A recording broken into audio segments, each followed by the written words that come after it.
Welcome back to A Better Choice Homestead, where on my channel I focus on food, growing it, preparing it, and preserving it. Today's Tuesday, so welcome to an edition of Tasty Tuesday. Tonight I'm going to be making a very simple but incredibly delicious shaved steak sandwich. I have been working on my bread recipes using home-milled flour, home-milled berries, and I believe I have really good success at this point with my rolls. So I'll probably end up doing a video on how I made these. I did follow, I watched a bunch of people on YouTube making bread, and I have some books now as well. So I've been doing a lot of research, and I've tweaked this just a little bit, adding a couple of ingredients that made these come out phenomenal. So we're gonna give them a try. They are a little bit thick. And these were made with hard white wheat berries. So they're a little bit thick for my liking. It's a lot of bread. So when I make this, I'm probably gonna scoop just a little bit out of the middle, and then next time I make these, I'm just gonna make them flatter. It's just a whole lot of bread. Incredibly filling though, but these came out so good. I am so pleased with this. And before we get started, I am also going to be making myself a cup of Sip Herbals. This is a product that is now carried by Azure, and they were kind enough to send me this bag and asked me to do a review. I have not heard of this product before. This is called Sip Naturals. They sent me the cinnamon roll flavor.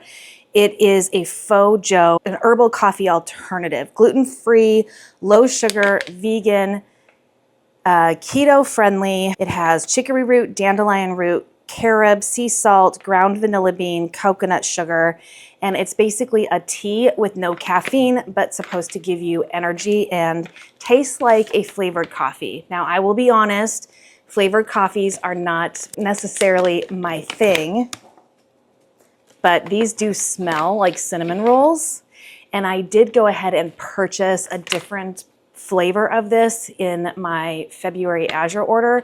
So I'll try another flavor other than cinnamon roll here within the next week. But because this is a new product for them, they do have a special going on this month for 10% off if you're interested, and I'll leave a link to that in the description.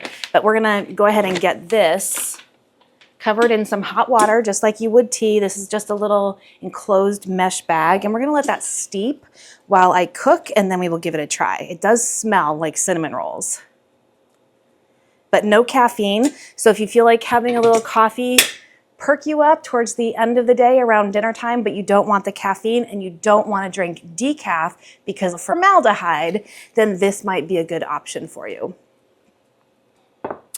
All right, for the steak sandwiches, I have some shaved beef steak that I pick up at my local Wegmans grocery store. It's about $10 a package, and this feeds about 3 people comfortably. But because the bread is so big, we'll easily get 4 sandwiches out of this and be really full. To that, I'm gonna be sauteing some onion with some mushrooms. Now, my choices for mushrooms was canned mushrooms, because I've got a few of these on the shelf, or dehydrated mushrooms that I could soak and rehydrate. I opted to go with this, even though canned mushrooms are not my favorite. It's just gonna be quicker for me than having to soak the dehydrated mushrooms for about 30 minutes to soften them up. I'm also gonna be putting in my absolute favorite canned peppers. I've talked about these before. These are marinated hot peppers. I get them from my farmer's market every year. The vendor calls them half hots. She doesn't know the name of them, or she won't tell me what the name of them is. But these are a sweet pepper that is also hot. They come in all different colors. So the light yellow, the red, the orange, the green. So different stages of ripeness. I'm assuming they are about the size of a bell, but they're a little bit thinner. They are so incredibly delicious. And this recipe is a ball recipe where they just get canned in some olive oil. Truly amazing. So I'm gonna be adding some of that to it, as well as some salt and pepper. And I have some homemade tallow here. This is actually from April of 2022. I still have 2 jars of this left. So it'll be time to do tallow here again soon. I do have some fat in my freezer waiting for that. So I'm gonna get this opened. And I'm going to get the peppers opened. And I'm gonna get that onion cut down. I'm gonna move my kettle out of the way and move my pan back to the primary spot on my stove. Now I'm going to be using 2 pans for this because some people do not like the mushrooms and the peppers. So I'm going to do half the meat with the mushrooms and peppers, and then in a smaller pan, I'll do the second half of the meat without that. I'm going to be using 2 different kinds of cheeses. Normally I make this with provolone, but I only have 1 slice of provolone in my fridge right now. So one of them, I'll probably do half and half. So I'll do half a slice of provolone in 1 pan, and then the cheddar cheese will split between 2 pans as well. This is incredibly easy to make, and it is so delicious. If you've ever had a Philly cheesesteak, this is like that. I am not claiming that I am making a Philly cheesesteak because Philadelphia gets really possessive of that, and their stuff is phenomenal. I used to travel to Philly for work all the time, and I would always get myself a Philly cheesesteak there. So, so, so good. But you can make it at home, and it's a lot less expensive when you make it at home, plus you get to control the ingredients and you can use the quality that you like. So this is really easy to start. I'm just going to get an onion chopped down. Probably, you know what? I'm going to do the whole onion and the whole jar of mushrooms. And even if I don't, and Jan, I do have my wet paper towel. Let's see if this keeps me from crying. It did the first time. It didn't the second time. I have high hopes for it this time. If I have leftover, if it's too much for the amount of steak I'm going to be using, that's fine. I'll just put it in the fridge and use it for something else over the next couple of days. I just chopped the ends off the onion, cut them in half, and now I'm just going to do slices and we're going to be done. So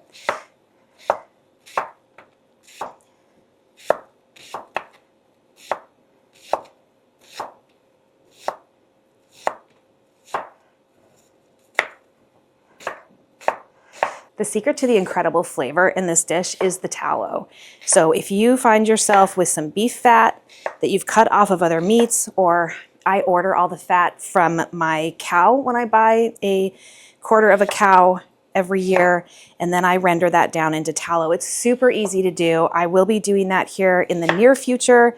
I'm not crying, Jan. Look at that. I can feel a little tingle in my eyes right now, but I'm not yet crying. It's almost time for me to do my lard and my tallow. I will show how to do that because it is super easy, and this is the secret flavor in this amazing sandwich. All right, I'm gonna get a little bit of butter in my pan, and we're just gonna saute the mushrooms and the onions and the peppers to start. I've got about a tablespoon of butter. I'm gonna go ahead and get this pan turned on to a medium high, and I'm just gonna move that butter around and help it just get melted quickly.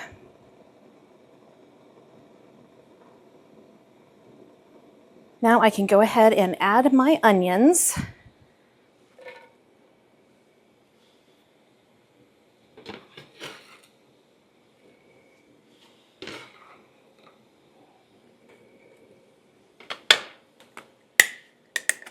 And my mushrooms that have been drained, and these gorgeous, delicious peppers. Yum.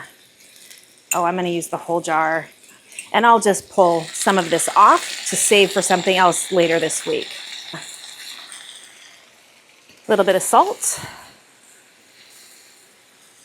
a little bit of pepper. Give that a stir, and this is just gonna take a few minutes to cook down. We're not looking for complete caramelization on those onions. We're just looking for them to soften up.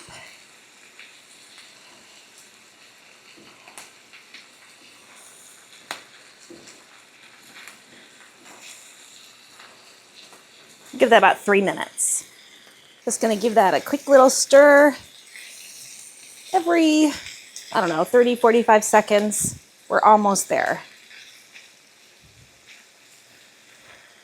I'm gonna take about half of this out and just put it in a container, let it cool down, and then I'll get that into the refrigerator, because this did make quite a bit. And I will let you know what I ended up doing with the saved portion, but I would love to know, what would you do with this? I will come up with something and I will update you, but I would like to know, what would you use this for?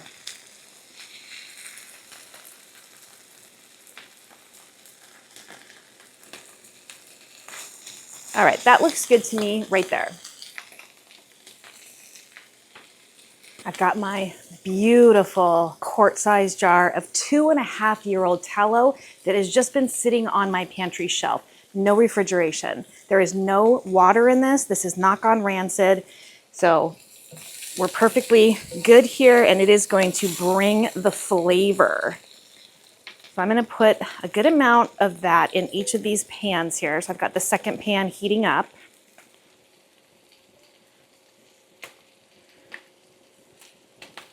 Once that melts down, we're gonna add our beef. It's really nice to have the beef that's already shaved down for you. You can usually find that at your grocery store or through your butcher. It's just really convenient. I keep a couple packages of those in my freezer because this meal is so quick and so delicious. Here's our shaved beef. It's really, really thin. You can also find this at Asian markets. So I'm just gonna divide this up in two, and then we're gonna drop half in one pan, half in the other.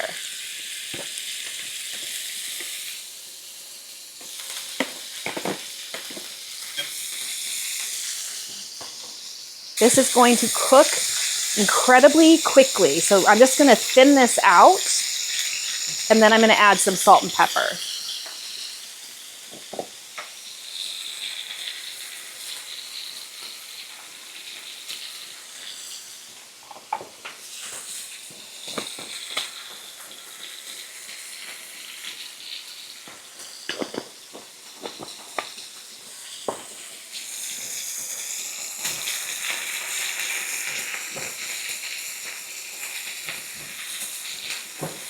This is a messy one. We've got splattering going on, but that's okay. I'll just clean up when we're done.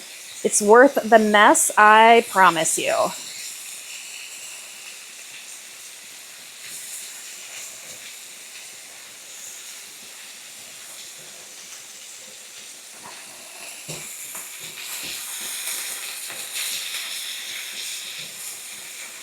This is almost cooked up in one pan. I think I didn't maybe divide that up quite as evenly as I had intended, so I'm gonna throw some over here.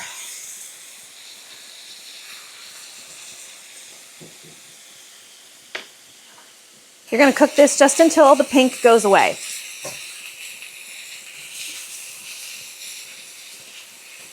This one is just about done.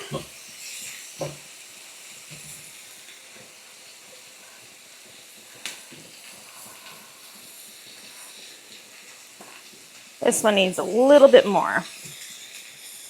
That's why you want to really get it separated in your pan.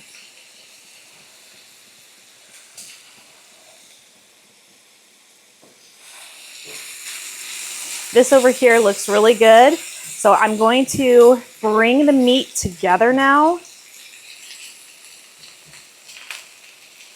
and turn this to low. I'm gonna put half a slice of that provolone cheese on top, a couple slices of the white cheddar that I have.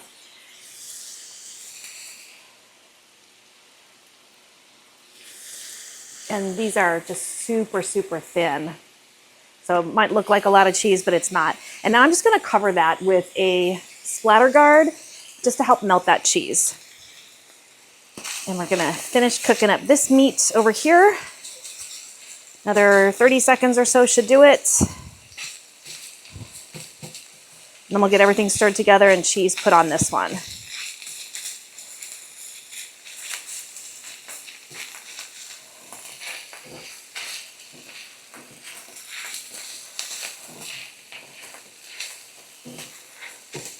This looks so good. It smells amazing. Gonna do half the provolone slice here as well as some of that cheddar.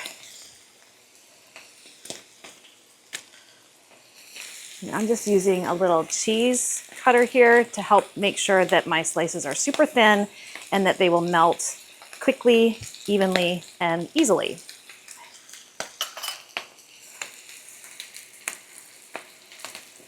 Oh, this looks so good. Cheese is melted over here. I'm gonna turn the heat off on that pan and we're gonna get this one melted. Oh, voila, look at that. You get that heat turned off. This looks incredible. I went ahead and put my roll inside the microwave just to heat it up a little bit.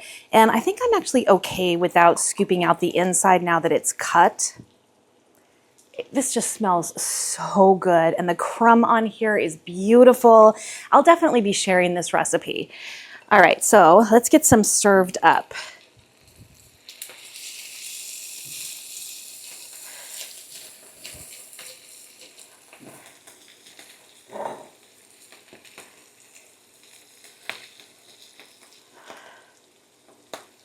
Oh, this looks so good. So good.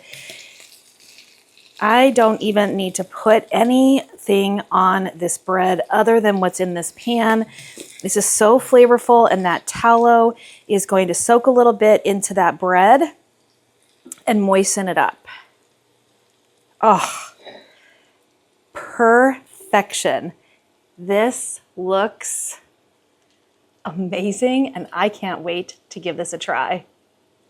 All right, our tea has been sitting, I don't know, what was that, 15 minutes maybe? So I'm just gonna fish out that tea bag here. And we're gonna give that a try. Definitely has that cinnamon roll aroma. It smells pretty good. All right, here we go.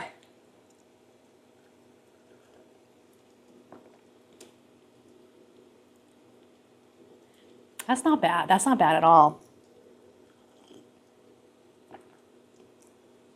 It does have a coffee-like flavor. It's not as strong as I would brew coffee. I usually do like a dark roast. This is more like maybe a medium to a light. Yeah, 100%. If I wanted something that tasted like coffee and I didn't want to consume any caffeine, I would go to this. This is great. Yum. All right. Let's give our food a taste test. Look at this incredible sandwich.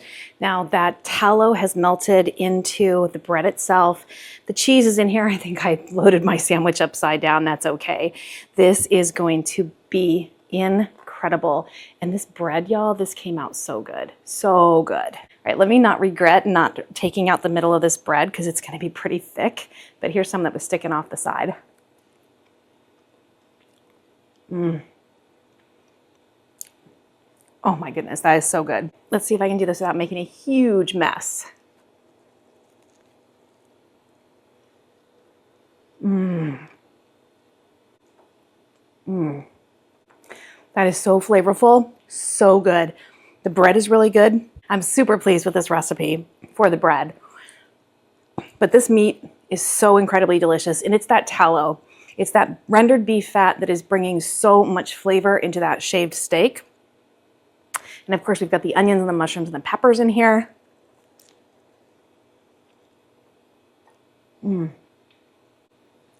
This is incredibly delicious. I've got onions, peppers, mushrooms, and a little bit of steak that just fell out onto the plate. So let's give that a try.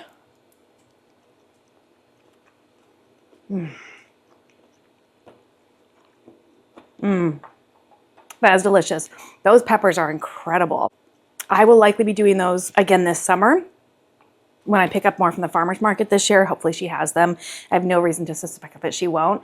And I'll definitely be sharing that because those marinated peppers are excellent. They're excellent to cook with. They're excellent on a charcuterie board. They're just absolutely delicious. And truth be told, sometimes I just eat them straight out of the jar. They are that good. But here you go. Homemade steak and cheese sandwich. So easy, so delicious. You can do it. You can. Thank you for joining me for another edition of Tasty Tuesday, Homemade Cheesesteak Sandwich Edition. My name is Kelly. You're at A Better Choice Homestead, and I do hope you come back and visit again soon.